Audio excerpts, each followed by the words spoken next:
Let me tell you something that might just shake the dust off your soul. India ain't what you think it is. Nah, it's not just a land of spices, yoga mats, and Bollywood beats. It's not just temples and traffic jams, tech support and turmeric. It's a country forged in fire, carved by centuries of storms, and today, it stands as the one country, the only country, that the West can't defeat. Not militarily, not culturally, not economically, and certainly not spiritually. And if you don't know that yet, then sit tight, because I'm about to break it down in a way you ain't never heard before. See, the West got a playbook, a well-oiled, tried, and tested blueprint, Colonize. Convert, control. It marked the birth of India's assertive military doctrine, backed by innovation. It is the last civilizational nation whose soul cannot be sold, subdued, or simulated. To understand the sheer depth of this, you have to start with a truth that predates modern history. India has never been just a country. It has always been a civilizational force. Unlike artificially constructed nations that came into being through colonization, partition, or war treaties, India is a living continuation of one of the world's oldest civil societies. While borders have shifted and empires have risen and collapsed, the core identity of India has endured. It's not an ideology that can be replaced. It's not a governance model that can be swapped. It is a deeply entrenched system of thought, spirit, and life that exists far beneath the surface of politics or policy. And that's precisely what makes it untouchable in a world obsessed with dominance. When the Western world looks at rising powers, they often ask one question: can it be influenced? Can it be bent, shaped, nudged into alignment with the global narrative crafted by Western institutions, think tanks, and legacy ideologies? In most cases, the answer is yes. Economic pressure, media control, and cultural infiltration tend to mold nations to fit the prescribed role they are meant to play in the international theater. But when it comes to India, the formula doesn't work. You can't simulate India, you can't reprogram it. It is too vast, too old, and too self-aware. This is not an accident, it is by design. An invisible architecture crafted over thousands of years, from the Vedic age to the age of quantum computing.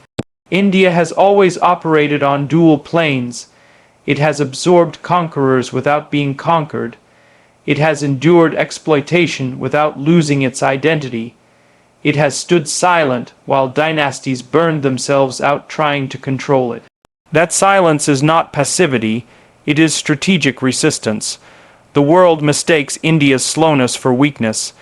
It is, in fact, the sign of a system that operates in centuries, not quarters or election cycles. India's military doctrine, once marked by non-alignment and defensive posturing, has now evolved. But unlike the West, which often substitutes hard power for legitimacy, India has chosen a different route. It is assertive, but not imperial. It shows capability, not dominance. It speaks softly, but it has begun to carry a very large and deeply indigenous stick. A stick not borrowed from NATO or mimicked from the USSR. It is made in India, designed in India, for India, backed by Indian intellect and Indian necessity.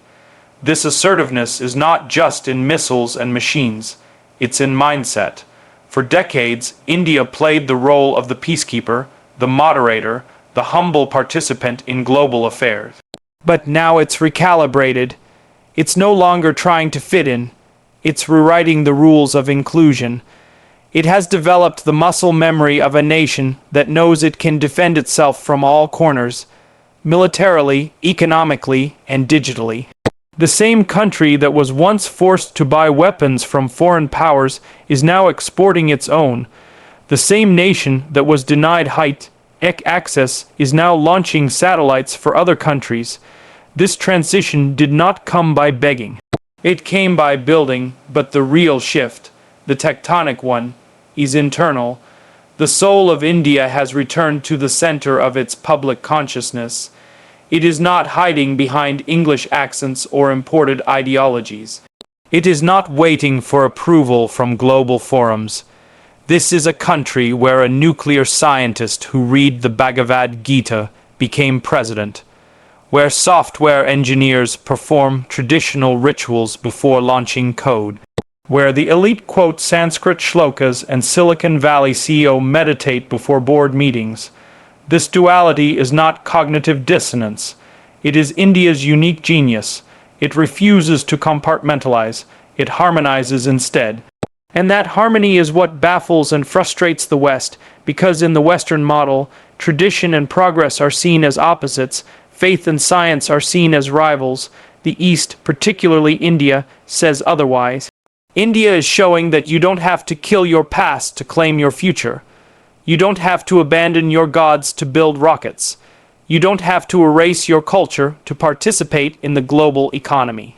This self-reverence, this unapologetic Indianness, is the ultimate resistance.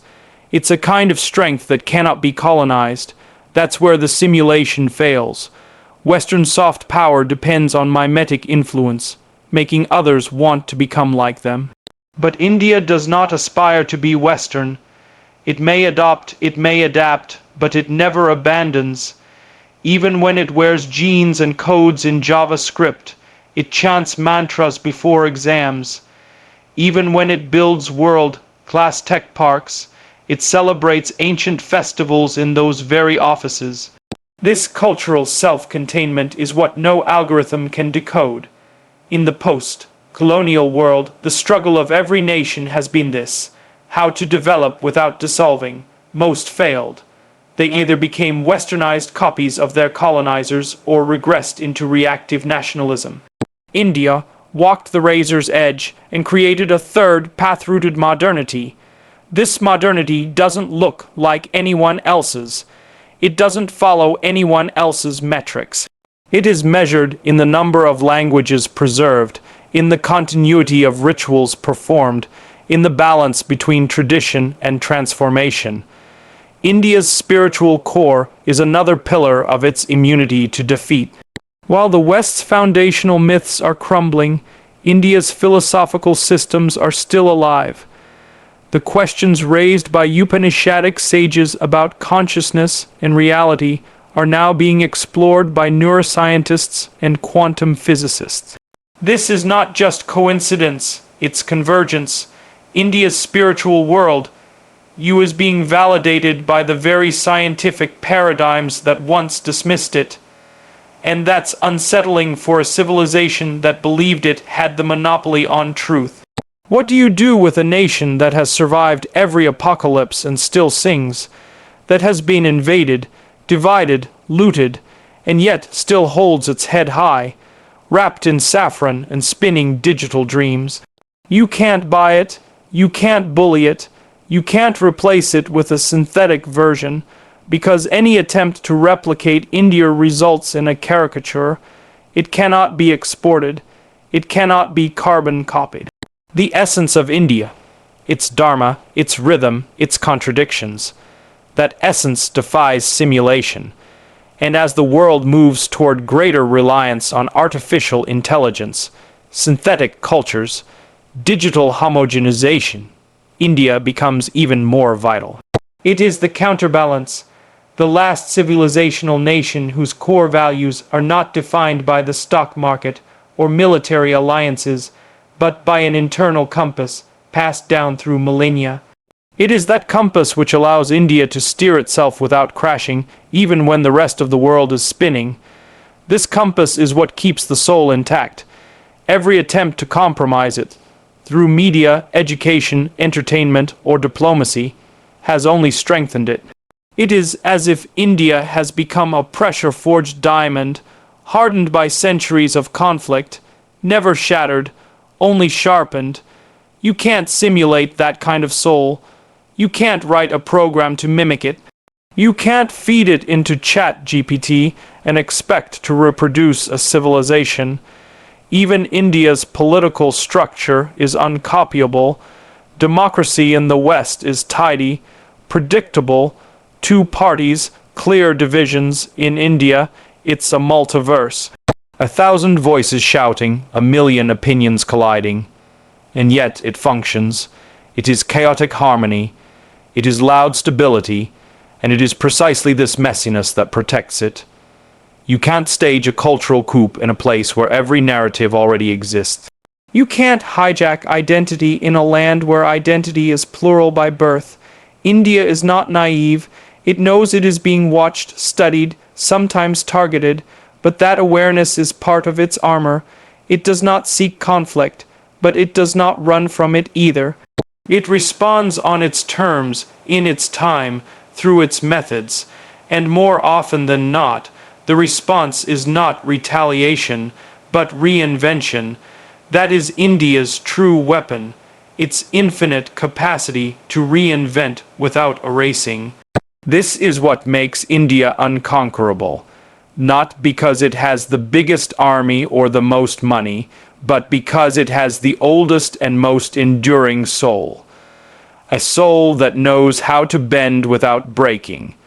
A soul that cannot be marketed, molded, or militarized. A soul that recognizes every attempt at domination as a temporary distraction from the permanent truth, that civilizations do not die when they are attacked from the outside. They die when they forget who they are. And India, it has never forgotten. Conquer. That's what they've been doing for centuries. From Africa to Latin America, from Southeast Asia to the Middle East, they came in with flags, guns, preachers, and banks. And most times it worked. They'd rewrite your stories, rename your cities, rebuild your economies to serve theirs. But then they got to India, and India looked back at them with a smile that said, "Not so fast. India ain't just a country.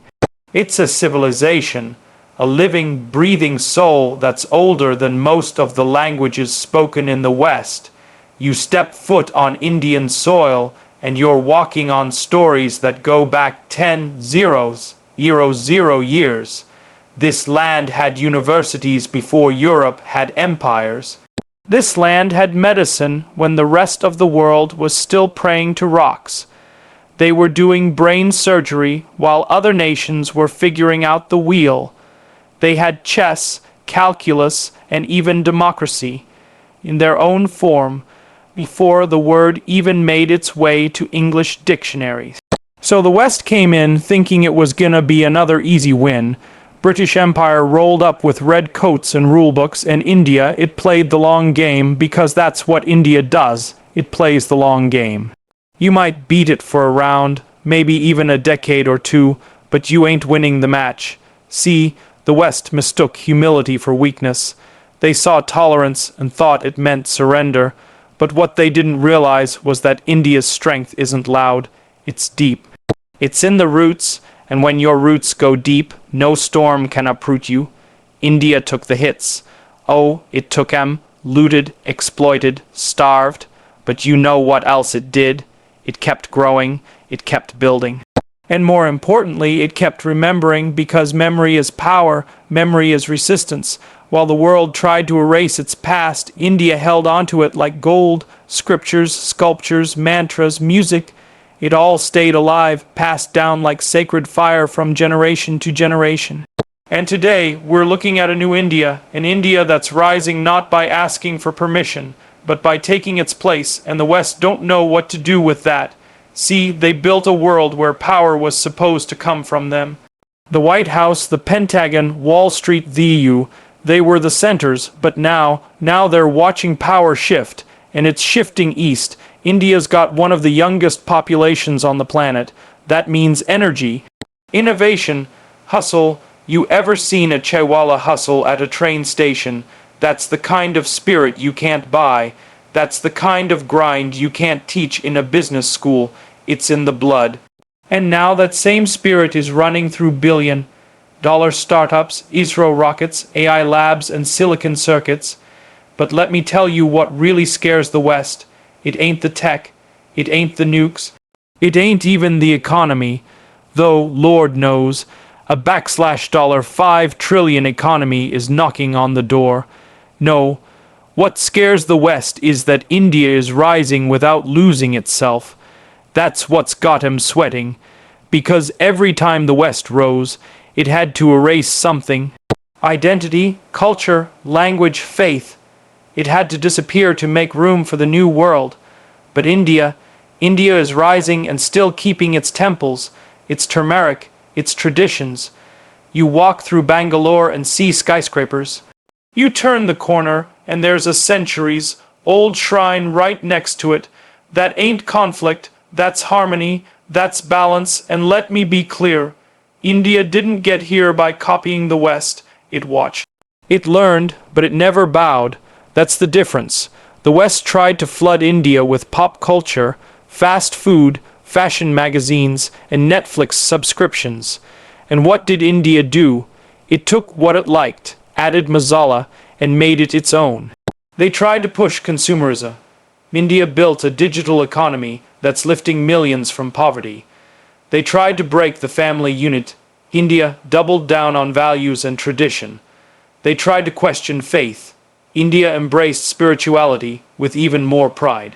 See, when you got 1 billion plus people who know where they come from, who ain't ashamed of their gods, their food, their names, that's a force you can't colonize. You can't defeat that. Not with bombs, not with brands, not with brainwashing. That's the new game, and India's already winning it. And don't get me started on the military. Everybody talks about America's might, China's numbers, Russia's reach, but nobody's talking about the quiet storm that is India's armed forces.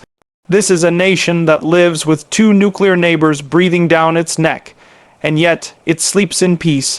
Why? Because India don't bark, it don't need to, it's got teeth and everyone knows it. They built missiles that can travel thousands of kilometers, satellites that can watch every move from the sky, and an army that's battled everything from mountains to militants. But you know what sets Indian soldiers apart. It ain't just discipline, it ain't just training. It's purpose. They ain't just fighting for land, they're fighting for a civilization. And when a soldier believes in what he's protecting, you better believe that's a fight you don't want. The West tried every trick in the book. Divide and rule, check economic manipulation, check diplomatic pressure, check cultural dilution, check, and still India stands, because India ain't playing checkers, it's playing chess. And if you know chess, you know where it came from. That's right, India. So believe me when I say, this country's moves are 10 steps ahead. They underestimated India because they didn't understand it. They still don't. They can't wrap their heads around a place where science and spirituality coexist. Where a man can write code in the morning and pray to a cow in the evening. Where billionaires touch their mother's feet. Where women lead space missions and still fast for their husband's long life. That ain't confusion. That's complexity.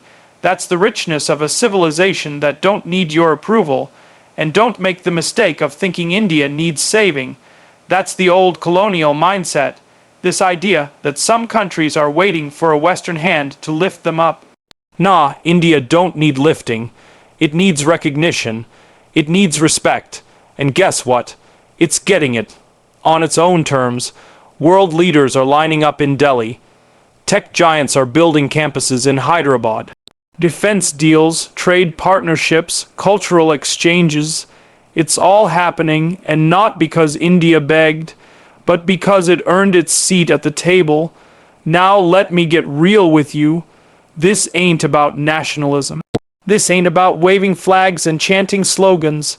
This is about understanding the tides of history. It's about realizing that power doesn't stay in one place forever. Empires rise and fall, and we are living in the era of India's rise. The only question is, are you ready to see it? Because here's the truth. The West can't defeat India because India doesn't fight on their terms. It doesn't play the game the way they do, and when you rewrite the rules, you change the outcome. India doesn't conquer lands, it wins hearts, it doesn't silence others. It absorbs. That's why it's home to every religion, every language, every flavor of humanity. It's not just unity in diversity, it's strength in chaos. You want to know why India can't be defeated? Because it never gave up its soul. And in this world where everything is for sale, that alone makes it unstoppable. So the next time someone tells you India is just another developing country, just smile. Because that's what India does. It smiles, it watches, and then it rises. And that rise, it's not coming. It's already here.